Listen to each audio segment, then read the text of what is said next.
Have you ever questioned whether you're acting in ways that subtly alienate others but no one is willing to speak up?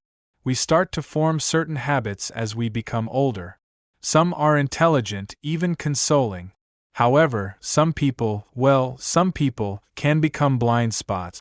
You may believe that you are just being who you are. In actuality, though, those around you take note. Even while they might not express it, those behaviors can subtly affect how friends, relatives, and even complete strangers view you. This movie will reveal 12 unsightly habits you may be doing as you age that nobody warns you about, but everyone notices. And by ugly, I don't mean physically.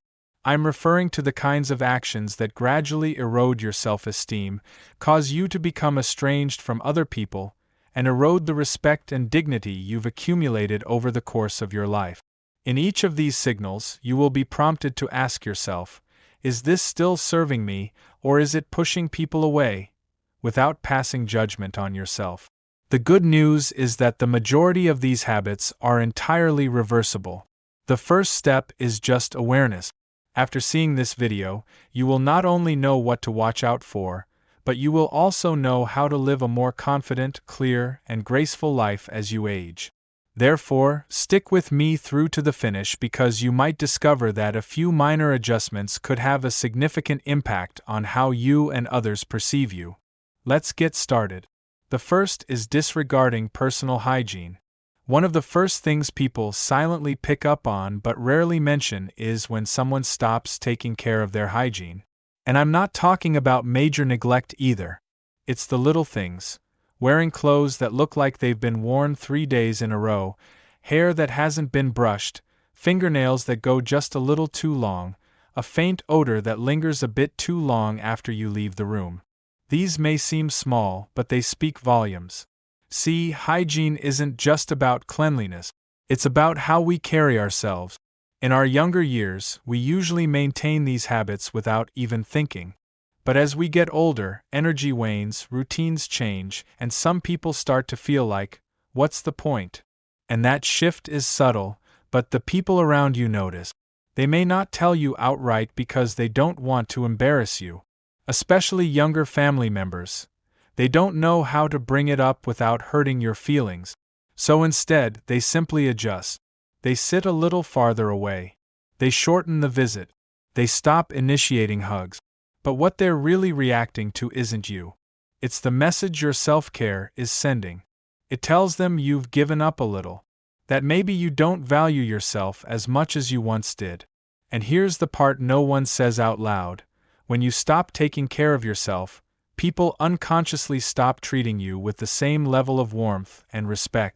Now, this doesn't mean you have to dress like a fashion model or wear cologne every day. But a fresh shirt, clean hair, and trim nails go a long way. They tell the world, I'm still here. I still care. I still respect myself, and you. The truth is, people respond to your energy before they respond to your word. And hygiene is one of the clearest reflections of that energy. When you take care of yourself, it quietly invites others to treat you with kindness, closeness, and dignity. And that's a message worth sending. Number 2. Speaking without a filter. As we age, something curious tends to happen. The inner voice that once said, maybe don't say that out loud, gets a little quieter, and sometimes disappears altogether. You start speaking your mind more freely, maybe even proudly thinking, I've earned the right to say whatever I want. And while that may feel liberating, the people around you often feel something very different, discomfort. You see, there's a fine line between honesty and bluntness. And over time, if you find yourself saying things that make people pause, shift in their chairs, or avoid eye contact, it might be a sign that what's coming out isn't just truth. It's harshness. Maybe you've caught yourself making remarks about someone's weight, appearance, relationship, or even how they're raising their kids. Maybe you've brushed it off with a chuckle and said, I'm just being honest. Or, back in my day, we weren't so sensitive. But here's the reality. Honesty without compassion just sounds like criticism. And the people on the receiving end? They rarely tell you. They just start pulling back. You'll notice they stop inviting you to certain gatherings, or they don't stay on the phone as long. They love you, but they're trying to protect themselves from the sting of those small, careless remarks. Now, this doesn't mean you need to censor every word or walk on eggshells, but it does mean pausing before you speak and asking, is this helpful? Is this kind? Because sometimes what feels like speaking your truth is actually just releasing frustration, and it lands harder than you realize. A good rule of thumb: if you wouldn't want someone saying it to your grandchild, maybe don't say it to someone else's. The beauty of growing older is the wisdom you carry. And when that wisdom is wrapped in kindness, people lean in. They listen. They respect you deeply. But when it comes coated in sarcasm or judgment, they start tuning out. Even if your intentions are good, your words still have power, maybe now more than ever. Use them to build connection, not create distance. If you're still watching this video and finding these insights valuable, please comment number 2 below to let me know you're here. And if you haven't subscribed yet, I recommend you subscribe and turn on the bell so you don't miss any videos. Your support helps us continue creating good content to inform and inspire you. Number 3. Wearing clothes that don't fit anymore. There's a certain comfort in routines, eating the same breakfast, walking the same path, wearing the same clothes you've had for years. And there's nothing wrong with consistency. But when it comes to clothing, what once looked classic can, over time, begin to feel careless. You may not notice it yourself, but the way your clothes fit or don't says a lot about how connected you are to the present moment. Pants that hang too loose, shirts that cling too tight, outdated styles from 20 years ago, shoes that have long since lost their shape. These aren't just fashion choices. They quietly send a message that you've stopped paying attention. And while no one will come out and say it, they notice. It's not about following trends or trying to dress like someone half your age. It's about showing the world that you still see yourself as someone worth looking after. When people see an older adult in clothing that fits well, looks cared for, and reflects a sense of self-respect, they feel something instantly: admiration. It tells them this person still shows up in the world, not out of vanity, but dignity. Think about it. Would you wear the same suit to a job interview that you wore 25 years ago? Probably not. The same principle applies to everyday life. Our bodies change, our coloring shifts, and our energy evolves. Dressing in a way that reflects your current self, not your past, shows emotional presence and self-awareness. Now, I've heard some folks say, "What do I care what people think? I'm comfortable." And that's fair. But being comfortable and being dismissive aren't the same. You can be comfortable and put together. You can be relaxed and respectful of your appearance. Even something as simple as upgrading to a well-fitting pair of jeans or choosing a shirt that brings out your natural tones can change the way people respond to you, not because of the fabric, but because of what it represents. That you're still engaged, still aware, still proud of who you are today. People won't compliment you directly. They may not even mention it at all. But they notice. They smile a little more. They treat you with a touch more reverence. Because like it or not, the way we dress is the first thing the world sees. And even in old age, that first impression still matters. Number 4. Interrupting or dominating conversations.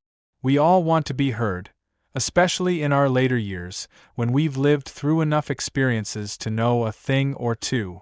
But sometimes, in that desire to share what we know or to make sure our point is clear, we forget to leave room for others. It can start subtly. You're in a conversation, and someone brings up a topic you've dealt with before. You jump in. You offer a story. You start explaining what they should do. Before you know it, 10 minutes have passed and no one else has spoken. What's tricky about this habit is that it doesn't come from a bad place. Most of the time, it's rooted in a genuine desire to help. But here's the problem. When we take up too much conversational space, we unintentionally silence the very people we care about. And they won't tell you that you're doing it. Instead, they'll start drifting away. They'll stop calling as often. They'll keep conversations shorter. You'll feel the distance, but you won't always know where it came from. People want to feel seen and heard, not lectured. And when every conversation starts to feel like a one-way street, it quietly wears down the relationship, especially with younger adults or grandchildren, who already may feel a little unsure of how to connect with someone from another generation. It's not about saying less. It's about listening more, letting there be pauses, asking more questions than you answer, and resisting the urge to jump in with advice unless it's asked for. One of the most powerful things an older person can do in a conversation is to hold back just enough to let others fully express themselves. Not because you don't have something wise to say, but because they need to know that what they say matters too. And here's the irony. The less you dominate the conversation, the more people seek your input. The more you listen, the more they trust you. You become someone they want to talk to, not someone they feel they have to brace for. So, next time you're in a group or even just chatting one-on-one, pay attention. Are you truly listening, or are you just waiting for your turn to speak? That small shift in awareness can change everything. Because when people feel heard, they open up. They draw closer, and they start looking forward to the next conversation instead of dreading it. Number 5, complaining about kids these days. It starts as a simple observation. You see a teenager glued to their phone and think, back in my day, we actually talked to each other. You hear someone in their 30s making a decision you disagree with and think they have no idea how the real world works. And before you know it, these thoughts start slipping out in conversations, with friends, with family, even with strangers.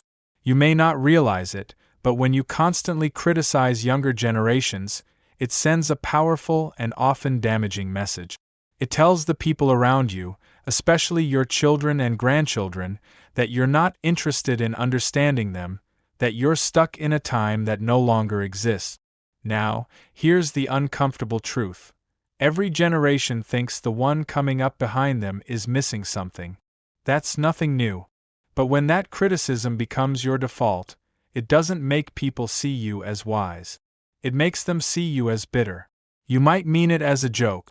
You might think you're just pointing out the obvious. But to the people hearing it, especially those under 50, it often feels like rejection, like you're dismissing their entire world, their values, their way of life. And the result? They stop opening up. They keep things light. They avoid deeper conversations because they're bracing for judgment. Even when they love you, they start keeping a part of themselves at a distance. Now, that doesn't mean you have to agree with everything younger folks do. It doesn't mean you have to embrace every new trend or idea.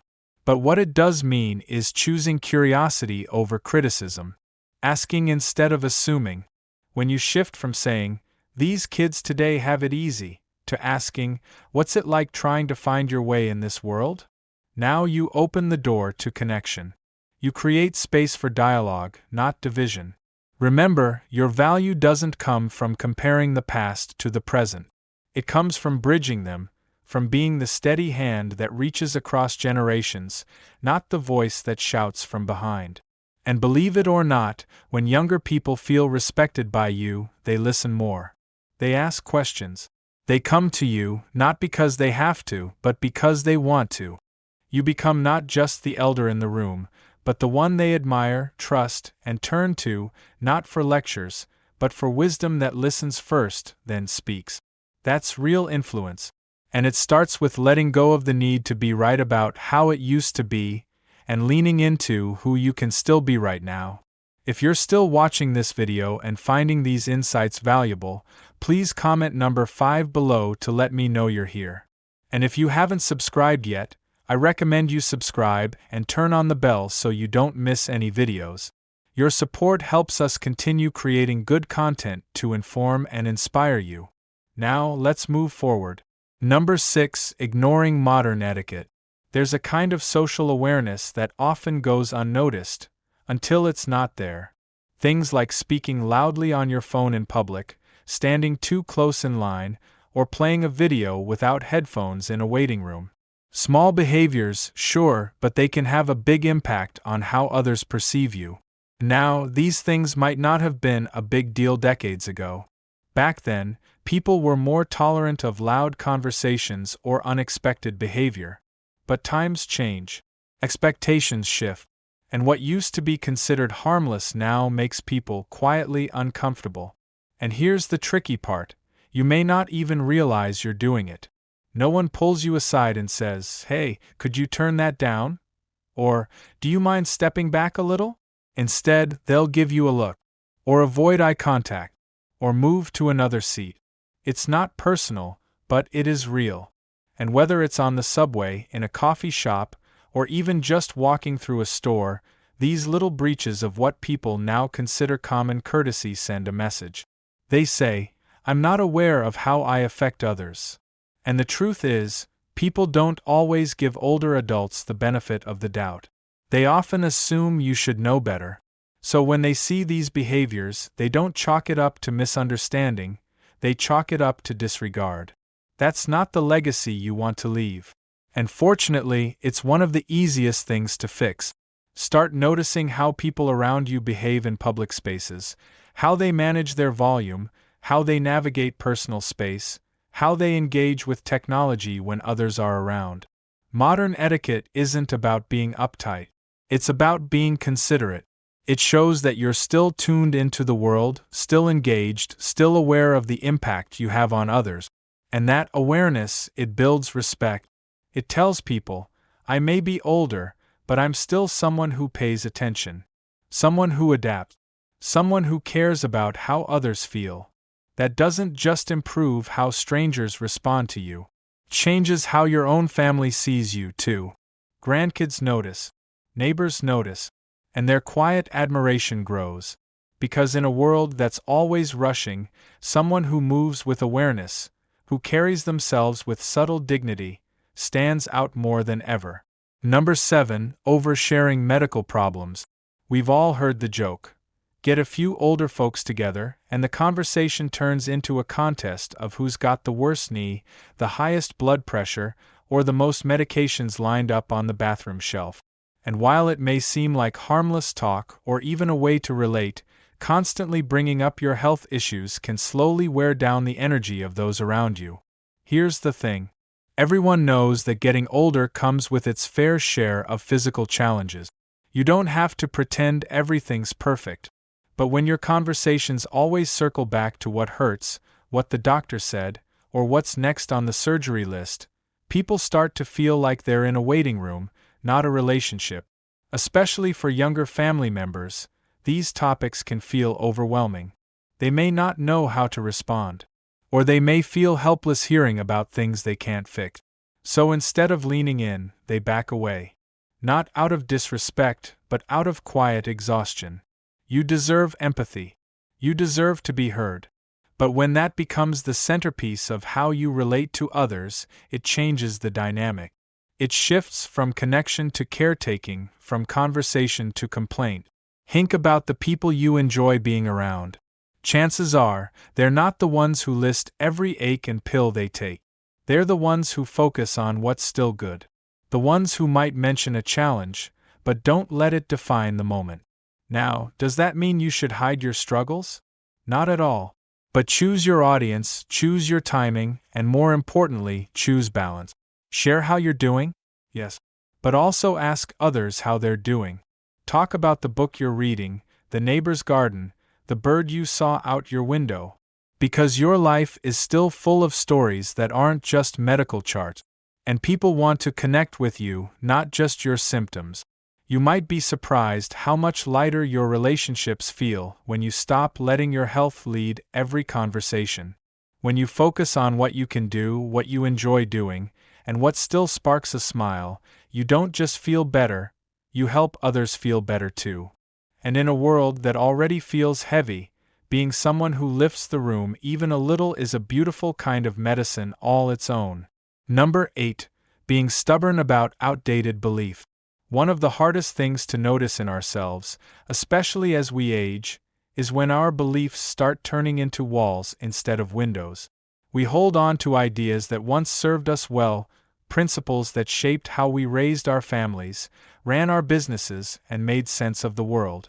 But over time, if we're not careful, those beliefs can harden into absolutes that no longer reflect the world we're living in now. You might find yourself saying things like, "That's just how it is," or "People are too sensitive these days," or "I don't care what the science says, I know what's right." And while you may feel confident in your views, what others often hear is something very different: resistance. The truth is, the world has changed, and it's still changing. Technology, culture, gender roles, mental health awareness, the way we communicate, it's all evolving fast. And when we dig our heels in and refuse to even consider another perspective, it doesn't come across as wisdom. It comes across as unwillingness. Younger generations notice this, and again, they usually won't confront you directly. But inside, they quietly label you as someone they can't talk to about certain things. Someone who won't understand. Someone who doesn't want to. And that's a real loss. Because whether it's your grandchild questioning traditional careers, or your neighbor living a lifestyle you don't fully understand, there's so much connection possible when curiosity replaces judgment. Now, staying open doesn't mean you abandon your values. It means you're willing to update your understanding without compromising who you are. It means making room at the table for new ideas, even if you don't agree with all of them. And here's something else. Stubbornness often hides fear. Fear of losing relevance. Fear of being left behind. Fear that if we let go of old beliefs, we lose a piece of ourselves. But the truth is, your relevance doesn't come from how firmly you hold on to the past. It comes from how courageously you meet the present. When you're able to say, "I never thought of it that way," or "Tell me more about what that means to you," you open doors and people walk through them. They feel safe. And the beautiful part is, sometimes you do change your mind. Sometimes the younger person you're listening to turns out to be right in ways you hadn't imagined. And that humility, that willingness, that's what makes people truly admire you. Not because you had all the answers, but because you stayed a student of life, even in old age. That's rare. And it's powerful. If you're still watching this video and finding these insights valuable, please comment number 8 below to let me know you're here. And if you haven't subscribed yet, I recommend you subscribe and turn on the bell so you don't miss any videos. Your support helps us continue creating good content to inform and inspire you. Now, let's move forward. Number 9. Walking or moving without awareness of space. As we age, our pace changes.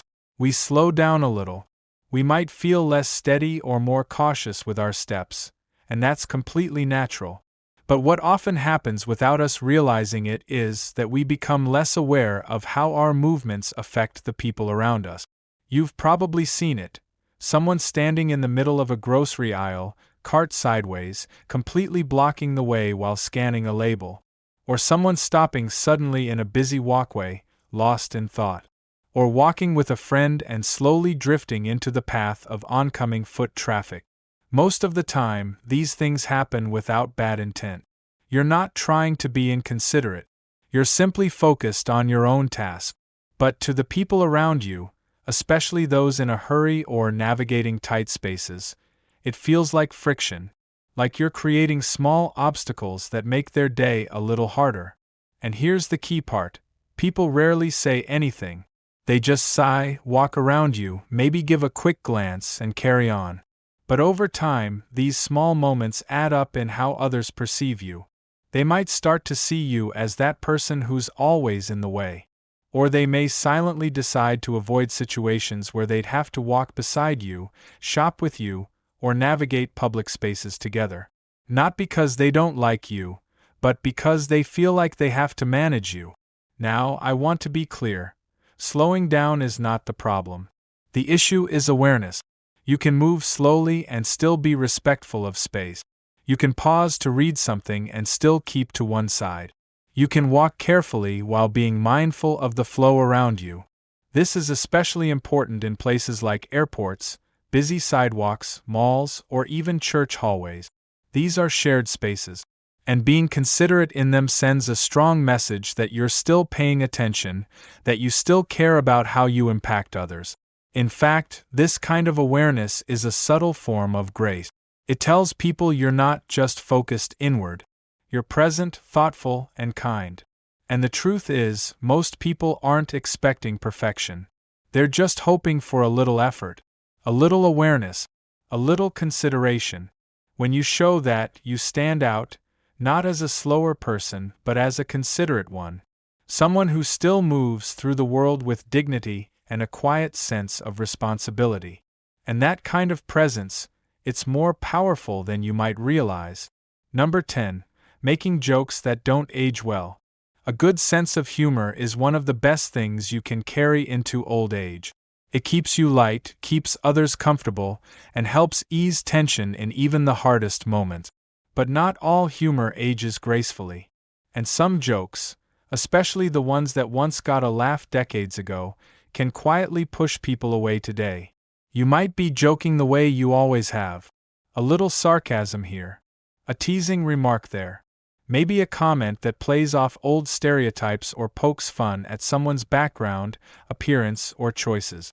You might even laugh as you say it and follow up with, "I'm just messing with you," or "Come on, lighten up." But here's what's changed: the world around you. And while humor used to rely on poking fun at differences, today people are far more sensitive to how words land, especially when they come from someone older. Younger folks especially are navigating a culture that emphasizes inclusion, empathy, and respect for diverse experiences. When a joke feels out of step with those values, it doesn't come across as funny. It comes across as disconnected, or worse, disrespectful. And they probably won't tell you. They'll just laugh politely, then avoid getting too close. You'll feel the distance, but maybe not understand where it came from. Now, that doesn't mean you have to walk on eggshells. It doesn't mean humor is off limit. But it does mean thinking twice before you default to certain kinds of jokes. Ask yourself, is this funny because it's clever, or because it puts someone else down? The best kind of humor, especially in older age, is the kind that lifts people up. That brings lightness, not discomfort. That shows you're not stuck in the past, but evolving right along with everyone else. In fact, nothing builds connection faster than being able to laugh at yourself. It shows humility. It shows perspective. It shows that you're not trying to prove anything. You're just here to enjoy the moment with others. And when people see that, they relax. They engage. They start seeing you not just as the older person in the room, but as someone who still gets it. A kind sense of humor will take you far. But a humor that's thoughtful, self-aware, and a little updated for today? That'll keep the door to connection wide open, at any age. Number 11. Acting helpless when you're not. Getting older brings real challenges. No one's denying that. There are things that used to come easy that now take more time, more care, sometimes more help.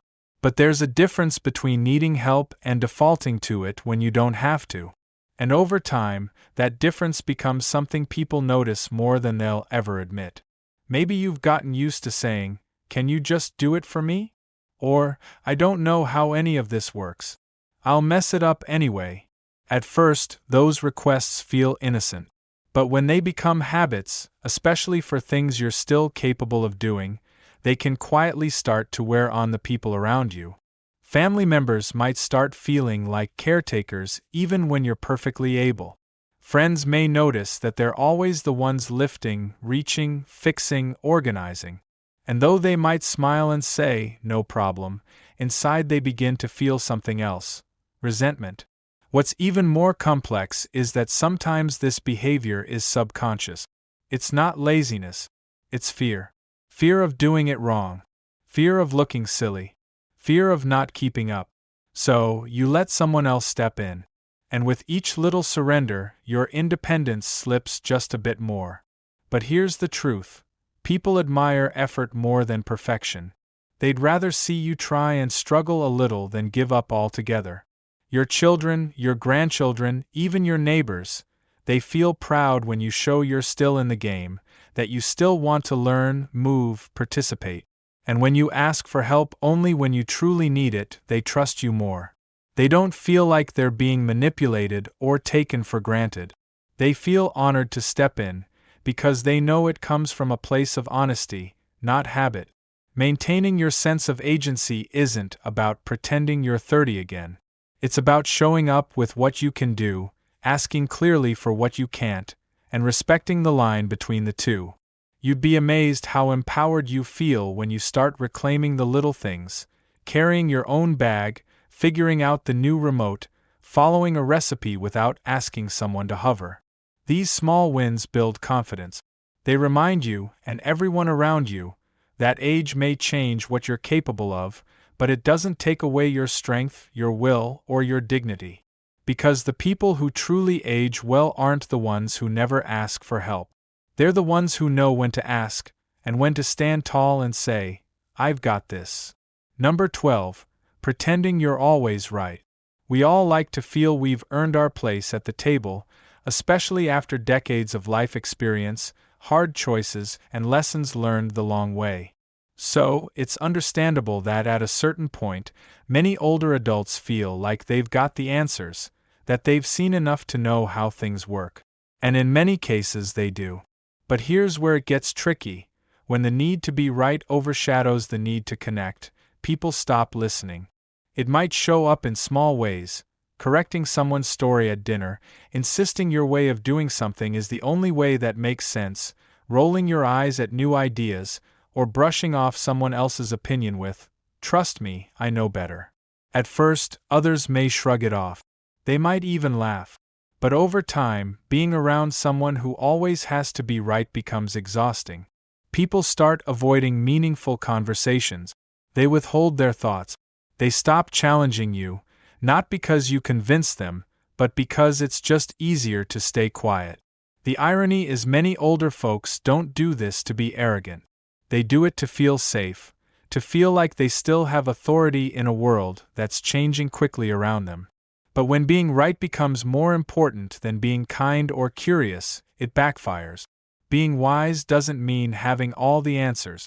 It means knowing when to offer your perspective and when to let someone else explore theirs. It means holding your opinions with confidence, but also with openness. Because here's the truth most people don't say out loud: the people we admire most aren't the ones who correct us. They're the ones who listen, reflect, and gently invite us to think differently without forcing it. When you stop trying to win every discussion, people actually start coming to you more. They ask your opinion. They value your feedback. Not because you dominate the room, but because your words carry calm, thoughtful weight. And when you do speak, because you don't speak just to win, your voice lands deeper. It sticks. It matters. In the end, the need to be right fades. What lasts is how you made people feel. And when you leave space for others to be heard, challenged, and uplifted, your presence becomes something they truly treasure, not tolerate. Final thoughts. Now that we've gone through these 12 behaviors, take a moment to reflect, gently, without judgment. Which of these habits have quietly crept into your daily life? Which ones caught you by surprise? And which do you feel ready to shift, even if just a little? This video wasn't meant to shame or criticize. It was created to give you something most people don't: honest insight wrapped in care.